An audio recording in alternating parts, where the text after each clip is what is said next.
Welcome to Daily Stoic Practice, your compass to navigate the complexities of modern life with ancient wisdom. Respect, it's a word we all crave, yet so few of us truly understand. Here's the truth. Respect isn't something you can beg for, manipulate, or fake your way into getting. It's not about being the loudest person in the room or bending over backward to make everyone happy. In fact, the more you chase respect, the further away it seems to slip. I used to think differently. I thought if I was nice enough, agreeable enough, and always available, people would see my value. I believed that saying yes to everything and putting others first would naturally make them respect me. But all it did was make me feel invisible. Instead of earning respect, I became the person people took for granted. And here's the kicker. I didn't realize I was the problem. My own habits, those subtle, everyday patterns, were silently sabotaging me. Habits like avoiding confrontation, making excuses, or putting my needs last. It wasn't until I began to face the truth about myself that everything changed. Respect didn't come overnight. It's not like flipping a switch. It's a process, a journey of learning to respect yourself first. Only then will others follow suit. So let me ask you this. Are you ready to confront the habits holding you back? To make the uncomfortable changes that lead to the respect you deserve? If so, let's get started, because respect isn't given, it's earned, and it starts right here, right now. Hey there, friend. Let's have an honest conversation.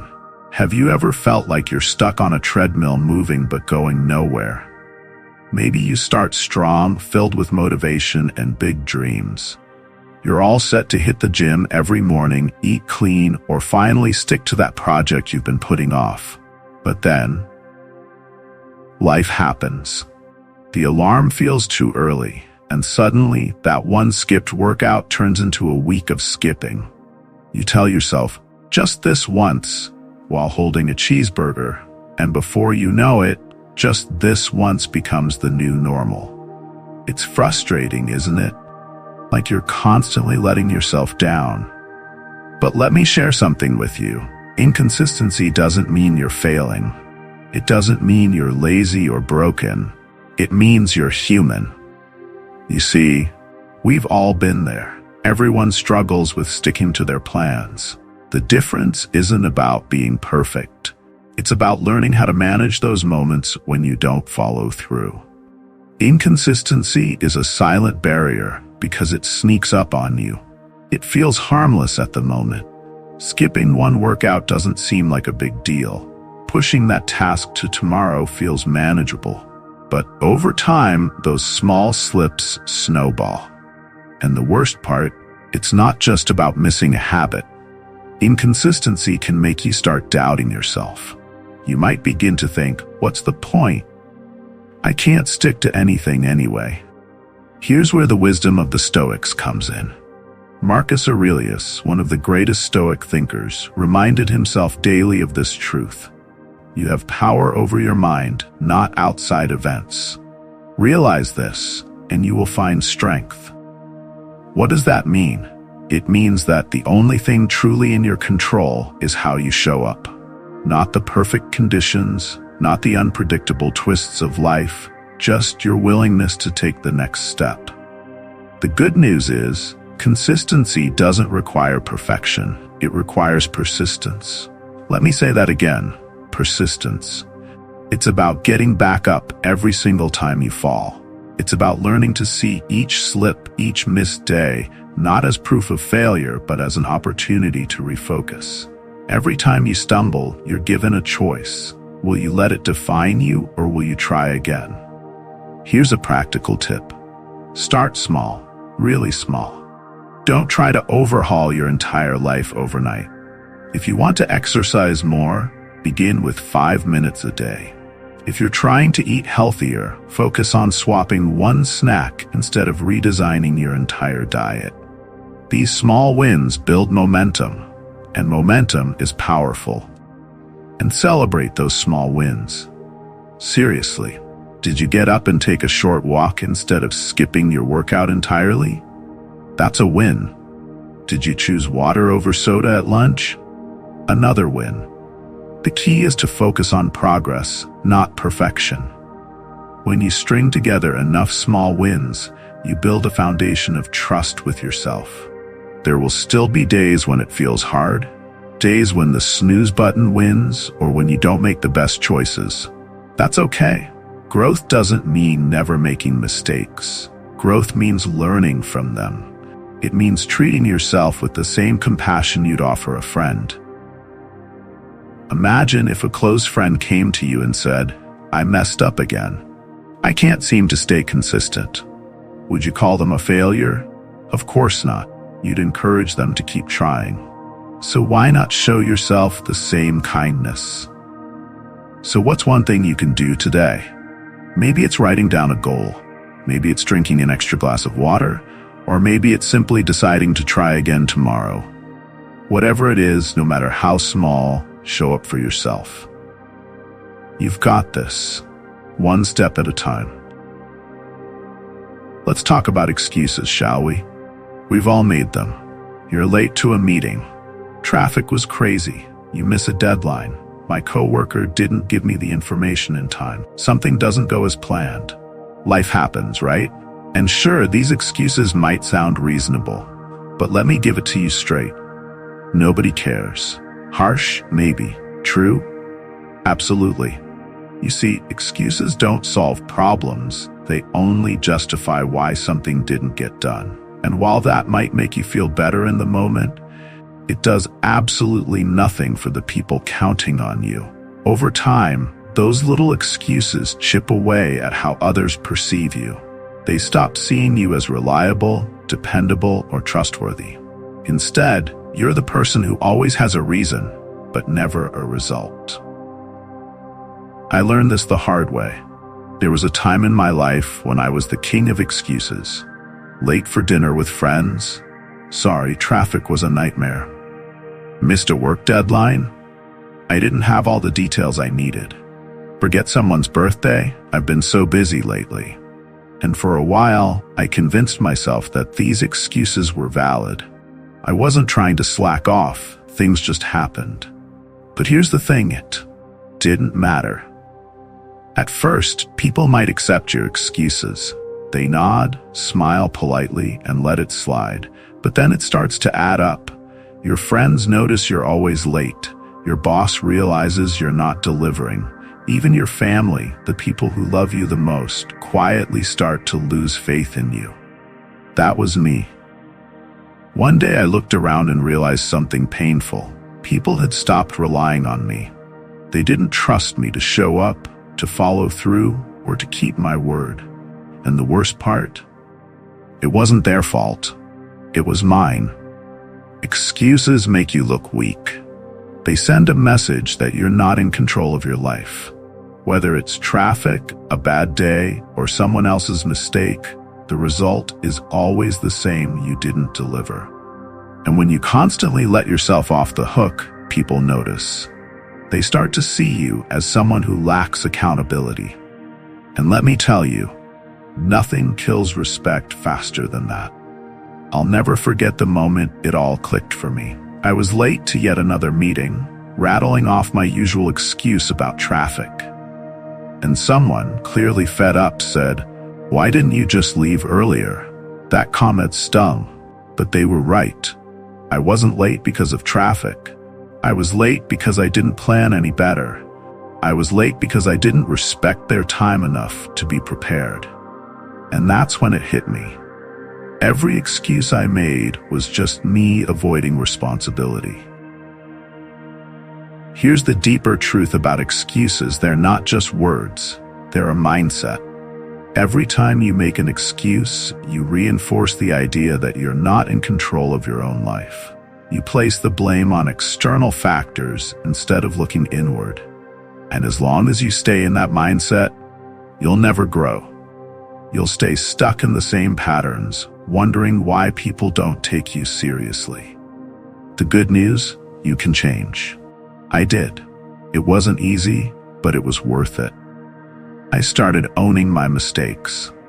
If I was late, I apologized, no excuses, no stories about traffic, just "I'm sorry, I'll do better next time."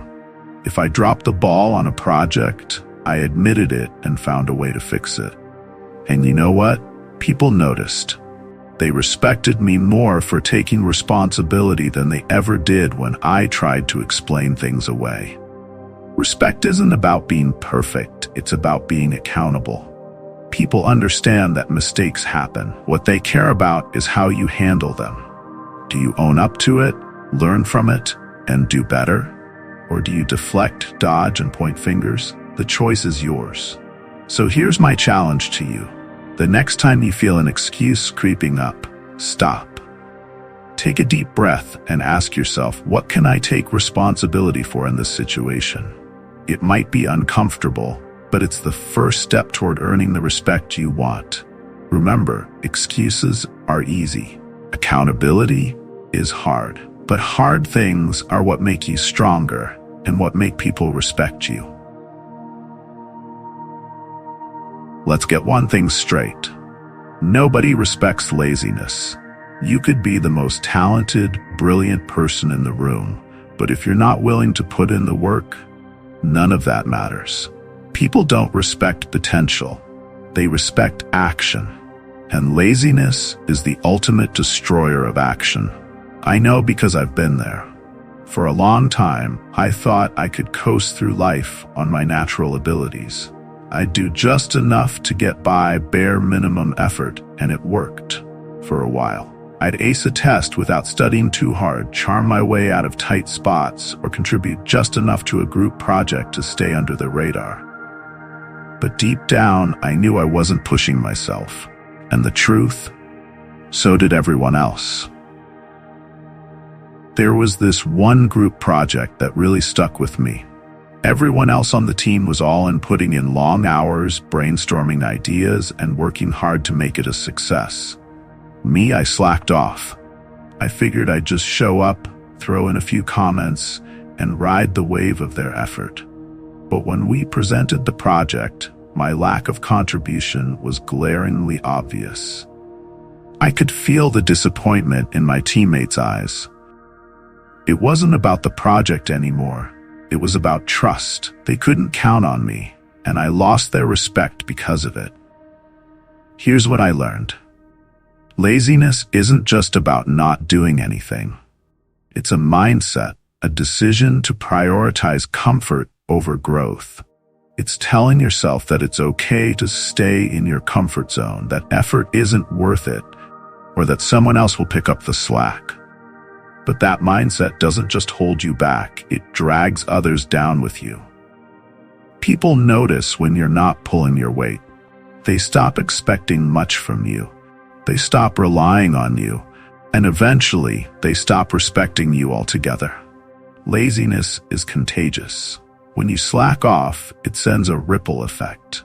People lower their expectations of you, and those expectations shape how they treat you.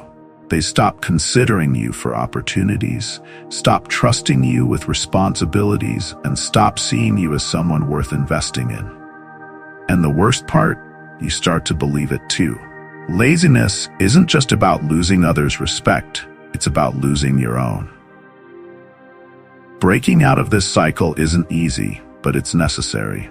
I had to learn to push myself, even when I didn't feel like it. I had to show up, do the hard work, and prove to myself and others that I was capable of more. At first, it felt uncomfortable, even unnatural. But the more I leaned into effort, the more things started to change. Here's the reality. Success isn't about talent alone. It's about persistence, dedication, and grit. The people who earn respect aren't the ones who coast by. They're the ones who show up, day in and day out, and do the work. They're the ones who take on challenges, push through discomfort, and refuse to settle for mediocrity. The Stoics had a saying, "The obstacle is the way." What they meant is that growth comes from facing challenges, not avoiding them. Laziness, on the other hand, avoids obstacles. It seeks the path of least resistance. But every time you choose that path, you're choosing to stay small. You're choosing comfort over progress. And let me tell you, no one respects that. If you want to command respect, you have to start with effort. Push yourself even when it's hard. Especially when it's hard. Take on the tasks you'd rather avoid. Show people and yourself that you're willing to put in the work. Because respect isn't about being perfect. It's about showing that you care enough to try. So the next time you feel laziness creeping in, ask yourself, what kind of person do I want to be? Someone who settles for the bare minimum, or someone who strives for excellence? The answer to that question will shape how others see you and how you see yourself. Remember, respect starts with effort, and effort always pays off. Next, let's be honest, there's nothing that breaks trust faster than taking credit for something you didn't do. It's not just about being dishonest, it's a deeper reflection of insecurity and a lack of integrity. And the worst part? It doesn't just hurt the person whose work you've claimed, it also hurts you in ways you might not even realize. I've been there. Early in my career, I wanted to stand out, to prove I was valuable. During a group project, I contributed my fair share, but one of my colleagues went above and beyond, pouring countless hours into making the project a success. When it came time to present, I subtly framed my words to make it seem like I had done more than I actually had. I didn't outright lie, but I made sure the spotlight lingered on me just a bit longer. At first, it felt good. The praise rolled in, and for a moment, I felt like I had won. But that moment was short-lived. As people started to realize who had truly done the heavy lifting, the respect I had gained quickly turned into something else: disappointment. My colleagues lost trust in me, and I could feel the shift in how they treated me. They stopped inviting me to collaborate on projects. They no longer sought my input or valued my opinions. It was a harsh but necessary lesson. Success built on someone else's back isn't success at all. Here's the thing about stealing credit. It undermines relationships in a way that's hard to repair. People want to feel valued for their hard work. They want recognition for the effort and energy they've invested. When you take that away, it doesn't just create resentment. It also signals to everyone around you that you're not someone they can trust. And trust, once broken, is incredibly difficult to rebuild. Let's dig deeper. Why do people take credit for others' work? Often, it comes from a place of insecurity, the fear that your own contributions aren't enough, that you need to exaggerate your role to feel worthy. But here's the truth. Real respect doesn't come from puffing yourself up. It comes from humility, honesty, and lifting others up alongside you. One of the most powerful lessons I've learned is that sharing credit doesn't diminish your value, it amplifies it. When you openly acknowledge the efforts of others, people see you as confident, collaborative, and trustworthy. They see you as someone who isn't afraid to give others the spotlight because you're secure in your own abilities. And that's the kind of person people respect and want to work with. Imagine this. Instead of hogging the credit, you say something like, "I couldn't have done this without name. They were instrumental in making this happen." Not only does that build goodwill, but it also strengthens your relationships.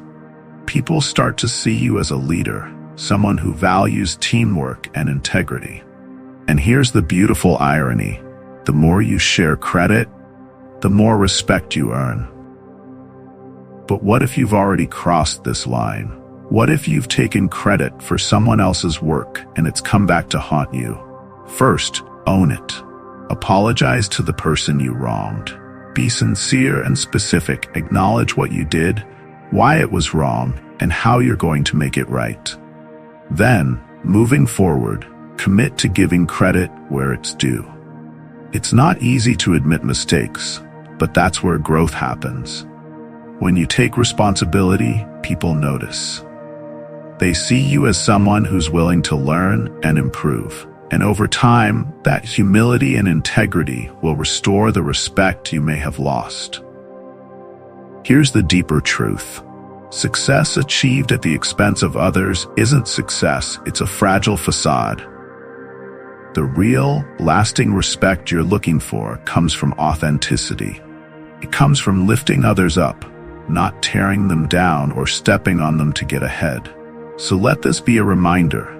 Always give credit where it's due. Celebrate the efforts of those who help you along the way. When you do, you'll not only earn respect, you'll build trust, loyalty, and relationships that stand the test of time. Success built on integrity doesn't just last, it thrives. Let's talk about something many of us overlook, but is absolutely vital: boundaries. If you've ever felt disrespected or drained by someone's actions, chances are they crossed a boundary. And here's the thing. When you ignore someone's boundaries, you're not just invading their space, you're also eroding their respect for you. I'll admit, I didn't always understand this. I used to think that being involved in someone's life, checking in constantly, offering advice, or stepping in uninvited was a way to show I cared. I thought I was being helpful, even loving. But what I was really doing was suffocating them. I wasn't giving them room to breathe, to make their own choices, or to process life on their own terms. One day, it all came crashing down. A close friend, someone I genuinely cared about, looked me in the eye and said, "I need some space." Those words hit me like a ton of bricks. At first, I felt hurt. I thought, how could they push me away when all I'm trying to do is help? But after some reflection, I realized they were right. I wasn't respecting their boundaries. In my attempt to be there for them, I was crossing lines they never asked me to cross. Here's what I've learned since then. Boundaries aren't barriers. They're not walls designed to keep you out. They're healthy limits people set to protect their emotional, mental, and sometimes physical well-being. When someone sets a boundary, it's not personal. It's their way of saying, this is what I need to feel safe and respected. Ignoring those boundaries isn't just dismissive, it's disrespectful. The tricky part is that boundaries aren't always obvious. They can be subtle, a change in tone, a hesitation in response, or a gentle shift in body language. Sometimes they're direct, like when someone says, "I need some time to myself." Either way, respecting them requires awareness and empathy. It's about paying attention to both what's said and what's left unsaid. When you ignore someone's boundaries, you're essentially saying, my needs are more important than yours. And let's be honest, nobody respects that. On the flip side, when you respect boundaries, you show that you value the other person as an individual. You acknowledge their right to have limits, to say no, and to prioritize their well-being. Since that conversation with my friend, I've made it a point to approach relationships differently. Instead of assuming I know what someone needs, I ask, I listen, I give them the space to communicate their boundaries, and most importantly, I honor them. And you know what? It's made all the difference. My relationships have grown stronger, built on a foundation of mutual respect and trust. Respecting boundaries isn't always easy, especially if you're used to being overly involved or if you feel rejected when someone sets a limit. But here's the reality. Boundaries aren't about pushing you away. They're about keeping relationships healthy. When you honor someone's boundaries, you're telling them, I respect you enough to trust your choices. The same applies to your own boundaries. If you want others to respect you, you have to set and enforce your own limits. Don't let people walk all over you because you're afraid of confrontation. Setting boundaries isn't selfish, it's necessary. It shows that you value yourself and that you won't compromise your well-being to please others. So, what's the takeaway here? Pay attention. Listen when someone sets a boundary, even if it feels uncomfortable or unexpected. Don't take it personally. Instead, see it as an opportunity to show them that you respect their needs. And if you're not sure where the line is, ask. Simple questions like, "Is this okay?" Or "Would you prefer I give you some space?" can go a long way in fostering respect and understanding. In the end, boundaries are about balance. They're a way to protect yourself and the people around you. When you respect boundaries, both theirs and yours, you create an environment where trust can thrive. And trust is the foundation of all respect. So take a step back when needed. Give people the space they ask for, and watch how your relationships transform. The respect you gain from honoring boundaries is worth every ounce of effort. Let's be honest, losing control of your emotions can feel satisfying in the moment, but the damage it leaves behind isn't worth it. Emotional outbursts, whether it's yelling, sulking, or snapping under pressure, don't make you look passionate or assertive. They make you look weak. And weakness, especially emotional weakness, erodes respect faster than almost anything else. I know this because I've been there. There was a time in my life when I was ruled by my emotions. If something upset me, I'd lash out. If I felt criticized, I'd get defensive or retreat into a sulking silence.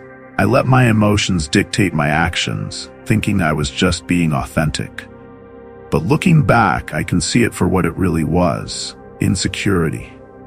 I didn't know how to process my feelings or how to maintain composure when things didn't go my way. And it cost me, not just in my relationships, but in how people viewed me. The turning point came during a heated argument with a close friend. We'd had a disagreement that escalated quickly. My first instinct was to snap back, to let my frustration take over and win the argument. But something stopped me. Instead of shouting, I took a deep breath. Instead of firing off a defensive comment, I listened. That moment of composure saved our friendship. More than that, it taught me an important lesson.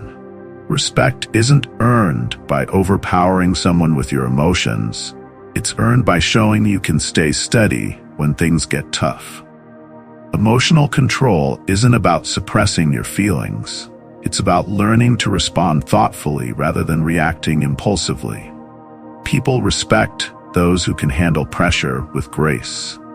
They trust individuals who stay calm in the face of criticism, who can take feedback without falling apart, and who approach conflict with a level head. That kind of emotional maturity signals strength, not weakness. The Stoics understood this better than anyone.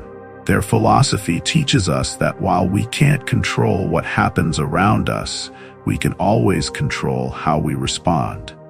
Life will throw challenges, frustrations, and provocations your way. Those are inevitable. What matters is whether you let those external events control you, or whether you take charge of your reactions. Here's the thing. Emotional reactivity often stems from ego. When someone criticizes you, your ego feels bruised, so you lash out to protect it. When something doesn't go your way, your ego wants to blame someone or something else. But here's the harsh truth. Every time you let your emotions take the wheel, you're giving away your power. You're telling the world that you're not in control of yourself. And if you can't control yourself, why should anyone respect you? Think about the people you admire most. Chances are, they're not the ones who lose their temper at the slightest inconvenience or crumble under pressure. They're the ones who stay composed, even when the stakes are high. They're the ones who can handle difficult conversations, navigate criticism, and maintain their dignity in challenging situations. That's the kind of person people look up to. I won't lie, mastering your emotions is hard. It takes practice, self-awareness, and a willingness to pause before you react. But the results are worth it. When you can face criticism without defensiveness, people see you as confident and open-minded. When you can stay calm during conflict, they see you as a leader. And when you can respond thoughtfully rather than react impulsively, they trust and respect you more. If you're wondering where to start, here's a simple but powerful habit: pause. The next time you feel anger, frustration, or defensiveness bubbling up, take a moment to breathe. Count to 5 if you need to. Ask yourself, what's the best way to respond in this situation? That brief pause can make all the difference. It gives you the space to choose a response that reflects strength and composure rather than impulsiveness. It's also important to reflect on your triggers. What sets you off? What situations make you feel most reactive? By understanding your patterns, you can start to prepare for them. You can develop strategies to stay calm, whether it's taking a walk, journaling, or simply reminding yourself that your reaction is a choice. In the end, emotional reactivity isn't just about how others see you, it's about how you see yourself. When you learn to master your emotions, you gain a sense of control and confidence that carries over into every area of your life. And that's something people can't help but respect. So the next time life tests your patience, remember, strength isn't in the outburst. It's in the pause. It's in staying steady when everything around you feels chaotic. That's how you earn respect, by showing that no matter what happens, you're in control of yourself. Finally, let's have an honest conversation about something people rarely want to talk about: your appearance. Whether you like it or not, how you present yourself says a lot about who you are. It speaks before you do. And while it may feel superficial, the truth is that people form impressions based on how you show up in the world. I used to think this didn't matter. People should like me for who I am, not for how I look, I'd tell myself. So, I'd roll out of bed, throw on the first clean thing I could find, and head out the door. No thought given to whether my clothes were wrinkled, my hair unkempt, or my overall vibe screamed, "I don't care." I thought I was being real, authentic, maybe even rebellious against societal norms. But here's the thing, what I was really doing was signaling to the world that I didn't respect myself. And the world responded in kind. People didn't take me seriously. In meetings, my contributions were brushed off. Socially, I didn't command attention or respect. Even though I had good ideas and talent, my appearance acted as a barrier between me and how others perceived my worth. Why does this happen? Because your appearance is more than just clothing and grooming. It's a reflection of how much effort you're willing to put into yourself. It shows whether or not you value yourself and the people around you. When you show up looking like you care, you're telling the world, I respect myself and I respect you too. On the flip side, neglecting your appearance sends the opposite message. Let me be clear, this isn't about wearing designer clothes or looking like a runway model. It's about effort. It's about making sure your clothes are clean and fit well, your grooming is on point, and you carry yourself with confidence. The details matter, not because people are shallow, but because they're visual cues of your self-respect. I'll never forget the moment this lesson truly hit me. I walked into an important event looking like I just rolled out of bed. My shirt was wrinkled, my hair was a mess, and my overall vibe said I couldn't be bothered. The energy in the room shifted the moment I arrived. Conversations stopped short. People glanced at me and then turned away. It wasn't malicious, it was instinctual.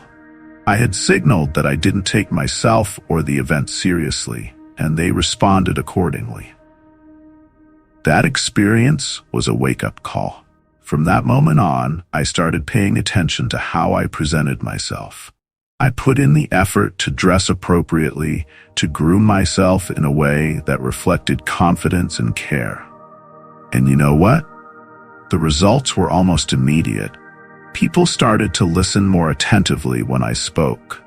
I felt more confident walking into rooms. Opportunities that once felt out of reach began to open up. The change wasn't just external, it was internal too. When you put effort into your appearance, you feel different. You carry yourself with more pride, more assurance. That energy is contagious, and people respond to it. Neglecting your personal appearance isn't just about laziness, it's a form of self-sabotage. It sends a message not just to others, but to yourself that you don't value who you are. And if you don't value yourself, why should anyone else? So here's the takeaway. Show up as the best version of yourself. Take a little extra time in the morning to iron that shirt, to fix your hair, to put on clothes that make you feel confident. It's not about perfection. It's about effort. And effort in any form commands respect.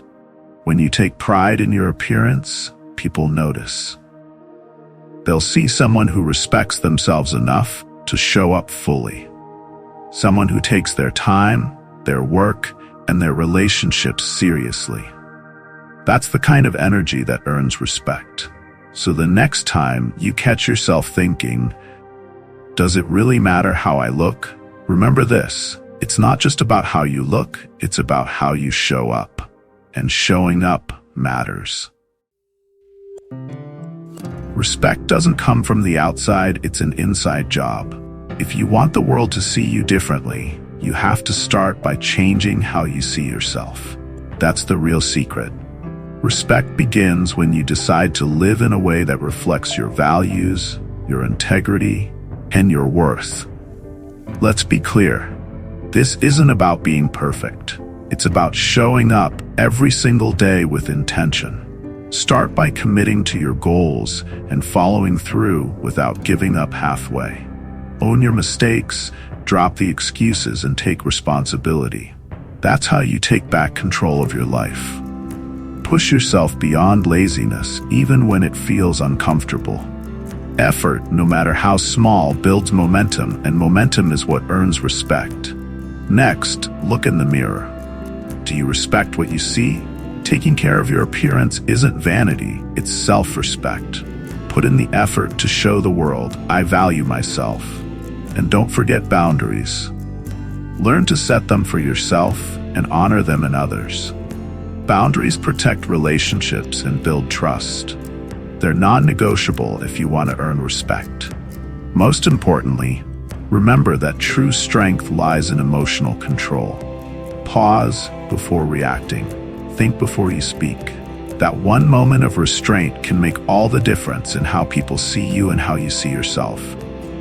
Here's your challenge. Pick one habit today. Just one. Maybe it's taking responsibility, dressing with care, or holding back when emotions flare. Start small, but start now. The changes will ripple outward, transforming how others treat you and how you live your life. Respect isn't given, it's earned. And it starts with you.